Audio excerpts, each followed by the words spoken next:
This is Trevor Benko, CEO of TGB Supplements. This is Ben Jordan, CEO of TGB Supplements. Today we're going to do a comprehensive video talking about the different types of creatine and our personal opinions on them. To get started, there's a few different types of creatine out there.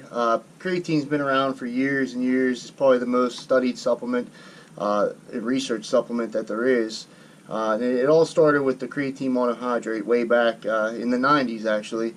I think it was the early 90s. Creatine, came to the market, the supplement market. It was a huge breakthrough at the time.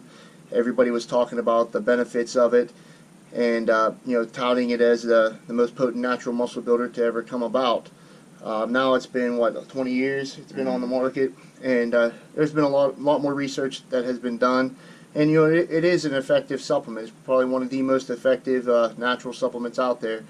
So monohydrate kind of started it all. Nowadays, there's a bunch of other options. Yeah, I mean, you got your ethyl esters, your creatine effervescents, your citrates, dicreatine malates, crealkaline, creatine orotate, creatine hydrochloride, magnesium chelate, and so on. Basically, they can increase the absorption and how they react slightly. I'd say the creatine phosphate's the biggest one that you don't typically get all the water retention that you would with regular creatines, but you get better strength gains off of that creatine. Yeah, creatine, it works mainly by increasing ATP, or giving your body the ability to make more ATP. And ATP is used as your primary source of fuel, especially within the first few seconds of exercise or an explosive movement.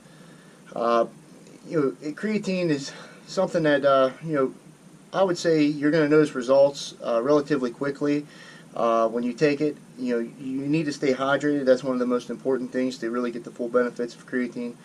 The monohydrate, it works well for most people, but it does cause some bloating in some certain types of people. Yeah, it seems most of the time the guys, they're not taking in enough water whenever they're using the monohydrate. That's the biggest thing that I kind of relay when somebody comes in looking for a creatine. I said, if you're staying hydrated, doing a gallon of water a day, if not more, odds are monohydrate's going to be fine. Sure, some might bloat a little bit with it, but something like the creatine glycerol phosphate or creatine hydrochloride, it's a little bit of a crutch. It gets absorbed higher, so if somebody's not quite as on point with their water intake, it doesn't seem like they're going to spill over and hold as much subcutaneous fluid with it. With creatine, approximately about 40% the body's creatine is stored as creatine phosphate, I believe. Is that right? Yeah. Creatine phosphate.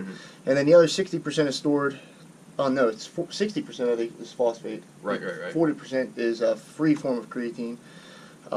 And the average adult male, I think, replaces 2 grams per day through normal dietary consumption. Usually, yeah, I mean, you're getting it through like fish and red meat. Red meat's the most predominant. Yeah.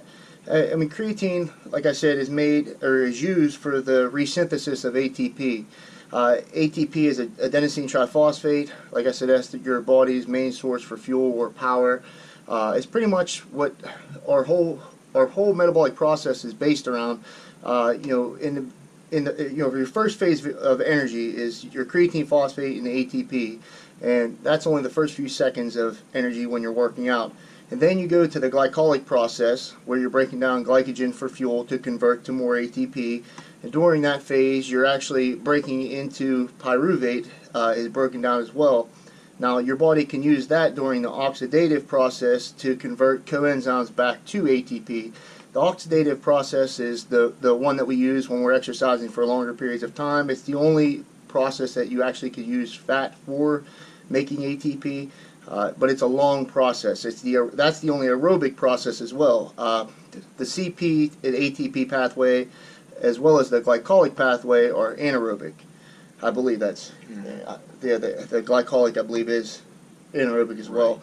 But the oxidative pathway is aerobic, and so it does take a lot more time to make ATP, which is why you lose a lot of that explosive power once you've been working out for let's say you're in the middle of a set. The first minute or so, after that minute goes by, lactic acid starts to build up, and you start to lose that explosiveness. The oxidative pathway, it takes a lot more time to produce energy, but it's pretty efficient at it long-term wise. I believe you can create up to 38 ATP cells through the oxidative pathway. Yeah, basically what the body does, we use ATP to contract the muscle. I mean, that's why women, they recover a lot faster than males do between sets, because their ATP resynthesizes a lot faster. That's why powerlifters, they're loaded up with water. One of the biggest benefits you get from creatine is it increases the muscle cell size with fluid and glycogen and all your minerals, amino acids for recovery. But if you think of your muscle cell like a rubber band, the more attention you apply on it, it's going to contract back harder. Now sure, that's going to be a temporary strength increase, but that temporary strength increase that you got, over time you're going to tear into more muscle fibers because you're stronger, so then that's going to lead to solidified muscle tissue over time. And when ATP is depleted within the cell can no longer contract. There are several different methods that you can use. The body will rebuild ATP, and that's what we were talking about, the different processes. The fastest method without oxygen is through the CP, or the creatine phosphate pathway. You actually produce the energy when the creatine and phosphate split. That's actually where your body actually gets the energy to produce a force. The phosphate portion that's bonded to the ADP can actually be converted back to ATP, but that's through the process of, once again, of oxidation. It's a long process. Yeah, and one of the benefits of supplying the creatine, which we always, just from what we've seen with ourselves and from customers, 10 to 20 grams a day. There's the loading phase bullshit, 10 to 20 grams. It works well for guys, and then they go down to their 5-gram regulatory. It's like, it's not quite working as much. Yeah, because your cells have desaturated somewhat. And having that greater than the 2 grams that we produce a day, that's going to allow you to keep contracting the muscle harder throughout your high-intensity workouts. Yeah, and like Ben said, with that, my opinion is the loading phase works well. If you're using a monohydrate, a lot of times it can cause some stomach discomfort when you're taking in 20 grams or more per day. That's one of the reasons why I'm not too fond of the monohydrate, but it does definitely work, and nearly everybody, if you're taking enough. They say that some people are creatine non-responders, but I don't believe that. If you're taking the right amount, for most people, I mean, I think you're going to get some type of an effect. Maybe you're just not noticing it, or you're not doing it correctly in most cases. Basic body metabolic process. If it's working from 2 grams, what you produce naturally, why wouldn't 5 or 10 grams? That's what I think too. If you can tolerate. Some people may have issues, and there's differences in quality as well, which is a huge thing. But I, like my personal self, I use a kind of like, let's say you're 200 pounds, then I would recommend 20 grams per day, 10 grams pre-workout, 10 grams post-workout. If you do that and you're properly hydrated, you're going to see results. Now, I usually do that for about six weeks at a time, then I take 4 weeks off. Some guys run it year-round, but I just think you get better results by taking the time off. And it loses its initial kick. Yeah, but it definitely, for me, I definitely notice a difference in strength, and I put on some weight. I do hold a little bit of water, but if I use a different, I like a creatine glycerol phosphate. I know some of you guys are going to think that it's a fancy thing, it's not necessary, but for me, I notice a huge difference as far as the stomach, not causing any kind of nausea or upset stomach. The glycerol increases osmosis, which makes sense to me. It helps pull the creatine into the cell, the water into the cell, through the cell membrane, and increases osmosis. So, and then the phosphate helps prevent breakdown in the stomach, and it raises the pH, which is a good thing. Creatine is typically acidic, so if you could raise the pH a little bit, it's going to help prevent breakdown some. Also helps stabilize it and comfort it through digestion. That's my favorite product. Metabolic is the company that makes it, CGP. It's a little bit more expensive, but it's definitely worth it in my opinion. By far my favorite one. Yeah, it has a little bit of a sweetness, a lot of guys say, to it from the glycerol. The glycerol. It's unflavored. They got a lot of new flavors now. They got blue raspberry. I believe they got the apple now, watermelon. They did just have a fruit punch for a while. Yeah, or the unflavored. Yeah. I used to just use the unflavored. That's the one I'd go with. Mix it with my pre-workout or an amino, and then I'd mix it with my protein afterwards. Since we're touching on the products real quick, we got the NutriKey. This is a basic monohydrate. Now, they did get advanced with the monohydrates, and they micronized them. They're 99.9% pure. That seemed to mitigate a lot of the stomach discomfort that people had with the monohydrate. So, like Trevor was saying, that's very minute anymore if anybody has any troubles with a monohydrate. Yeah. I only usually have problems with the monohydrate if I'm using high doses. If I go a low dose, like a normal 10, 15 grams, I'm usually fine. But once I hit 20, 25, that's when I start to have issues. All right. Yeah. Last product that's kind of really popular with us, It's from Performax Labs. It's the PowerMax XT. Now this has every other cell volumizer in there. There's betaine anhydrous. There's glutamine, which is the L-alanine attachment. That prevents the breakdown of glutamic acid. Glutamine's not very stable. It has creatine phosphate. That's the creatine. It's a little bit better for strength. It has a mentoflavone for endurance. It has taurine, a 65% grade glycerol powder, sodium phosphate, and potassium phosphate, with the 95% piperine black pepper extract just for absorption. This is another really popular one. It has a lot of cell volumizers in it. It's just not creatine by itself. Here's another interesting fact about creatine. It is, I guess you could say, theorized that it helps with glycogen saturation, so you can hypersaturate your cells. So, you know, a lot of bodybuilders will use carb loading to help fill up, you know, let's say before a competition, or powerlifters do this as well, to increase strength. Well, creatine increases intracellular muscle water retention, which also helps with glycogen loading. So there has been some speculation that it does help with glycogen retention and can help like hypersaturate the cell, which would lead to more power and more strength. Isn't it every gram of glycogen pulls 4 grams of water with it? That's what they estimate, I believe. So yeah, yeah, I mean, if it you're makes opening sense. up the muscle cell more, it definitely. Yeah, it definitely makes sense in my opinion. I mean, I think there's some benefits there. I notice when I take creatine, I'm definitely fuller, better pumps. I think there's some potential there. I believe that they say that it also has some other interesting benefits as far as actually attaching to the or an interaction with the satellite cells themselves. You know much about that? Just from what I've seen, it has to do with your type 1 fibers being able to perform multiple repetitions, and they're highly resistant to injury. Or your explosive type 2 fibers, they're able to perform maximal repetitions and are highly resistant to injury as well, under a maximum workload for a short duration of time.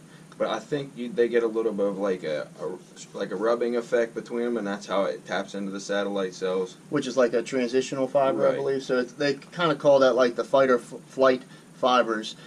So you know, once, let's say a mother gets into an issue with her baby or a child, and you know, let's say she has to lift up a car or something. That's when you hear these crazy feats of strength.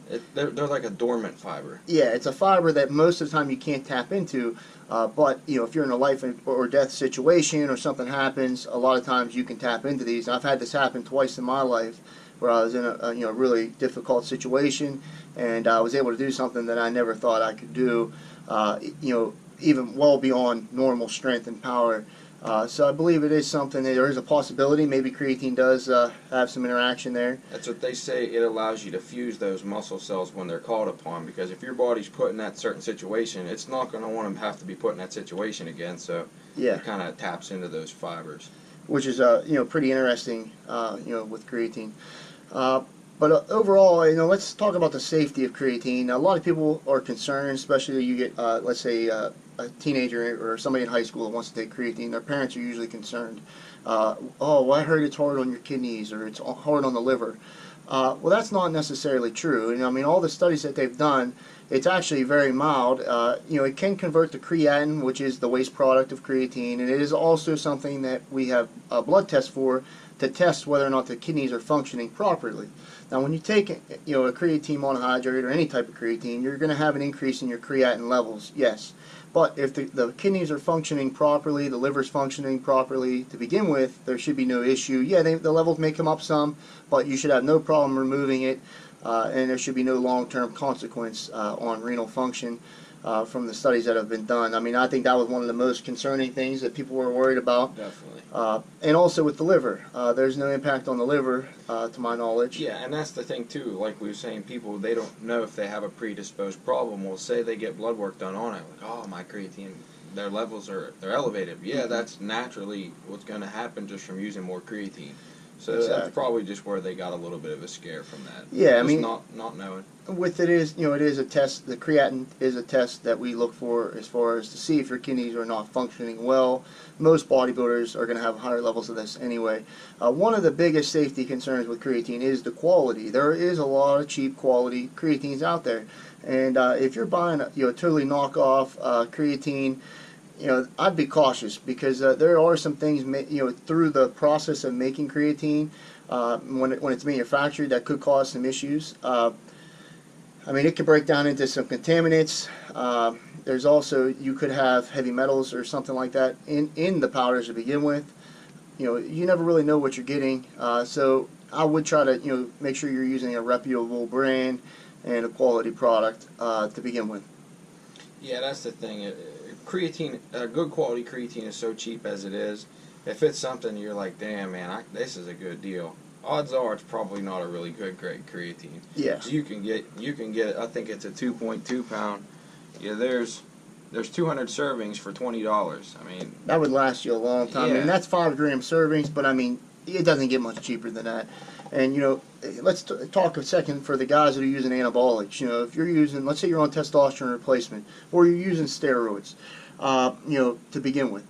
One of the things that your body does more efficiently when you're using these compounds is increase the uptake of creatine.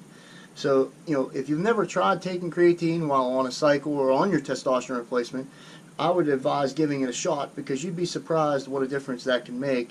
It does make a huge difference. You're going to get better pumps. You're going to have increased muscular endurance and strength.